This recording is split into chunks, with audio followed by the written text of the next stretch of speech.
அனைவருக்கும் என் அன்பு வணக்கம். சாப்பிட்டுட்டு இருக்கும்போது கைய உதற மாட்டாங்க, சில புண்ணியவான்.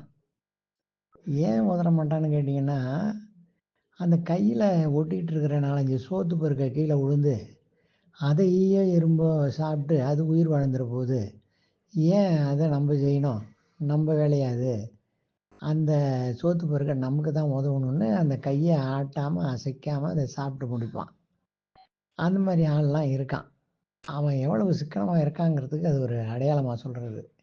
அப்படி பண்ணி என்ன செய்வான், அப்படி பண்ணி பண்ணி அந்த காசுகள சேர்த்து சேர்த்து வச்சு, அத எண்ணி எண்ணி பார்த்து கட்டி கட்டி பொட்டலம் போட்டு வச்சு பார்த்துக்கிட்டே இருப்பானே தவிர, இவனுக்கோ, இவன் குடும்பத்துக்கோ, ஏழை எளியவர்களுக்கோ அத வந்து அவன் எடுத்து செலவு பண்ண மாட்டான்.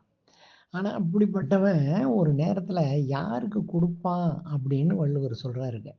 ரொம்ப அழகா அதுக்கு ஒரு திருக்குறளோட சொல்றாரு. 1077வது குறட்பா இது. அதுல ஐயா எழுதுறாங்க பாருங்க. "ஈர்ங்கை விதிரார் கயவர் கொடிறு உடைக்கும் கூன்கையர் அல்லாதவர்க்கு" அப்படின்னு எழுதியிருக்காருங்க.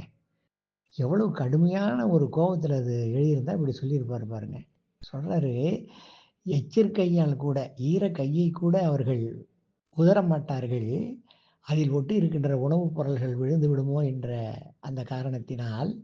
ஆனால் அப்படிப்பட்ட கஞ்சன் யாருக்கு கொடுப்பான் என்றால், கொடிறு உடைக்கும் கூன் கையர் அல்லாதவர்க்குன்னாரு. கைய முறுக்கி கன்னத்துல ஒரு குத்து விட்டு குடுக்குறியா இல்லையாடான்னு கேட்குறான் பாருங்க. அந்த மாரி ரவுடிங்கள்ட்ட இவன் பயந்துகிட்டு அள்ளி அள்ளி குடுப்பானாம்.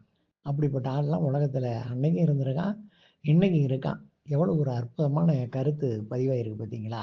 அடடா! வாழ்க வள்ளுவம்! வணக்கம்.